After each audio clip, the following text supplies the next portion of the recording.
Good morning, welcome to a lovely sunny Sunday morning. Just a quick vlog for you guys, really a quick update on how I'm getting on with the KTM 890 adventure. I am about 20 days into my ownership with the KTM, and unfortunately not good news, to be honest. Starting to lose a bit of faith with the bike. Firstly, the positives. The bike is fantastic to ride. It handles really well. You know, all the weight low down and everything, it does make the big difference. I love the power, I love the engine, as I say, I love the handling. However, this week it has shown some issues. Like I say, I've owned the bike now about 20 days, and I've done 1,360 miles, and this week alone I have come out to the bike and tried to start the bike, having only ridden it about 4 hours previous, and I've ridden the bike every day, so there's no excuse for this. But the battery did drain itself flat, so it fell below 12 volts and the bike would not start. So for that reason, now I'm paranoid about whether my brand new bike will actually start, and I'm carrying jump leads in the top box. So that's not showing much faith in the bike, I'm afraid. So secondly, I was riding the bike and I removed my hands from the handlebar, not that I advised that, and all of a sudden we start to see the old handlebars giving it all this. So I look on the forum, and it seems with a quick search that there's actually, that is fairly common, and apparently is a common issue that this steering head brace bearing isn't tightened properly, so from the factory. So I removed the handlebars, looked up the torque spec, and sure enough it was extremely loose. You know, I would consider that a dangerous defect of the bike. Next up, I thought I would wire in my Garmin sat-nav, having bought the bracket here from KTM at a very expensive £60 for a flimsy piece of plastic. So I wired the power through, knowing that there is accessory 1 and 2 switches at the rear of the bike. Accessory 1 is live all the time, I believe, and accessory 2 lead is ignition live, switched live.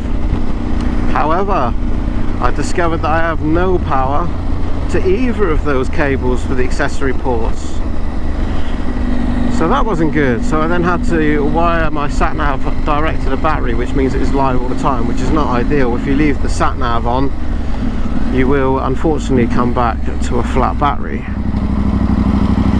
Lastly and not least, riding the bike yesterday, I noticed that there was fluid all over the handlebars and a bit up on my jacket. But hello, what's this then? Turns out that the bike is losing fluid on the reservoir coming through the cap. It's not only losing fluid, but it was spraying out, which is obviously extremely dangerous. Imagine if some of that fluid come out and went into the rider's eyes, you know, at speed. That is going to cause an accident. KTM, you could be looking at a fatality there, and you know, this is not a one-off, much to my surprise. So I looked this up, expecting to find, you know, that there was something wrong with my bike, only to find when I post this on the forum that there must be 20 or 30 responses within a couple of hours. Mine did that. Oh yeah, mine leaked like that. Oh, they all do that. So we're just accepting now leaking brake fluid, corrosive brake fluid just coming out at the top of the reservoir. I mean, that is not good enough, KTM. Quite frankly, that is extremely dangerous. As I say, you could well cause a fatality with, you know, the brake fluid coming out and going in somebody's eyes when the rider's riding at speed, you know, and it's a known issue. So this has been reported to KTM. Many people have had warranty claims on it, and they've replaced the cap only to find the same thing.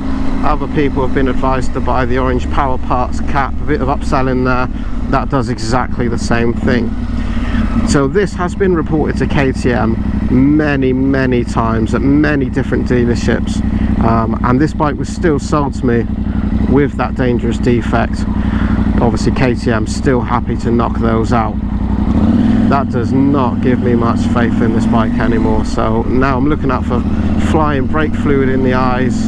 I'm carrying the jump cables in the top box, and I'm worrying about what other nuts and bolts and important pieces haven't been done up. This bike was PDI'd, and the bike was serviced a couple of days later, the first service where they're supposed to inspect the bike as well. So it's a shame, because I love the bike and I love the way that it rides, but once these little things start sinking in, you know, those thoughts are in your head all the time, you know, what is it that I am riding here? So let me know how your experience has gone with your KTM. I know from looking on the Facebook forums and stuff, there are lots of people with lots of different problems, and it's a real shame. I am now starting to regret my purchase. You know, a lot of people are thinking, well, they're just small problems, you know, I can fix that. You know, one of the common things about the brake fluid is, oh, just take half the fluid out, it can't leak anymore. Fact is, brake fluid is able to come out. It has stained the top of my reservoir here. In fact, I was at Bridge Motorcycles earlier, and there was another one of these with only 1700 miles for sale, another 22 plate, exactly the same, and that one was also leaking brake fluid around the reservoir. So build quality, not good KTM. Sort it out. Let me know in the comments how you've got on with yours. Subscribe to the channel if you're interested to see how this KTM 890 Adventure experience pans out. But this is a real world owner's review and experience of the KTM 890 Adventure.